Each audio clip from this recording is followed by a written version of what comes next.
उठाइए ना, उठाइए ना। हेलो, अब बउआ नहीं चली जाती अल्लाह, अब कहना भला कहाँ न मुँह मीठा करब। बाबू नहीं पूछा अरे किया रो, अब की भेलो? ले तो सुने ले, सुना सुना बाबू हो सुना ले,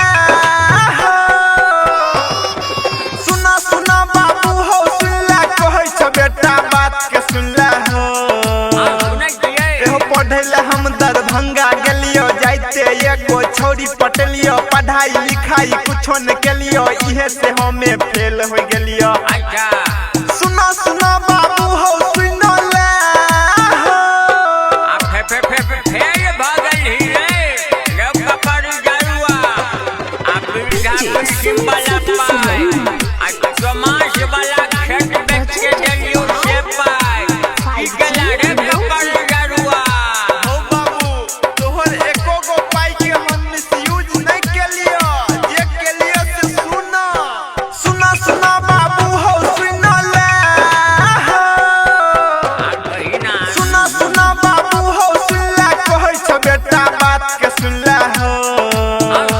एहो तोहर पैसा खूबे उड़ेलियो, गाजा भर सिगरेट में पिलियो, छौरी के मॉल में शॉपिंग करलियो, इहे चक्कर में फेल हो गेलियो। अच्छा अच्छा सुना सुना बाबू हो सुना ले हो।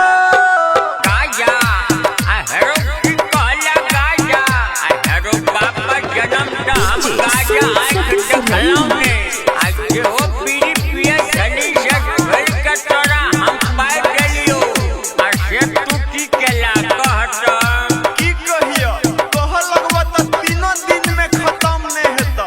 ले सुना सुना सुना बाबू हो सुना ले हो।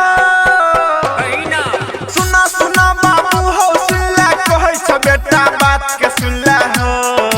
सुनै छियै एहो अपने से नहीं खाना बनलियो, छौरी के जरे होटल में खेलियो, सिनेमा हॉल से हो गेलियो, इहे चक्कर में फेल हो गेलियो। अच्छा सुना सुना बाबू हो सुना ले हो।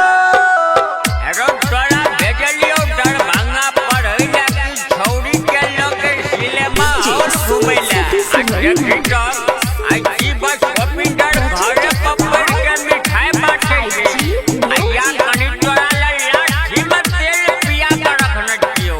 पहले से हमर की हाल छे से सुना न पहले। सुना सुना बाबू हो सुना ले हो। सुना सुना बाबू हो सुन ले, कहै छ बेटा बात के सुन ले हो।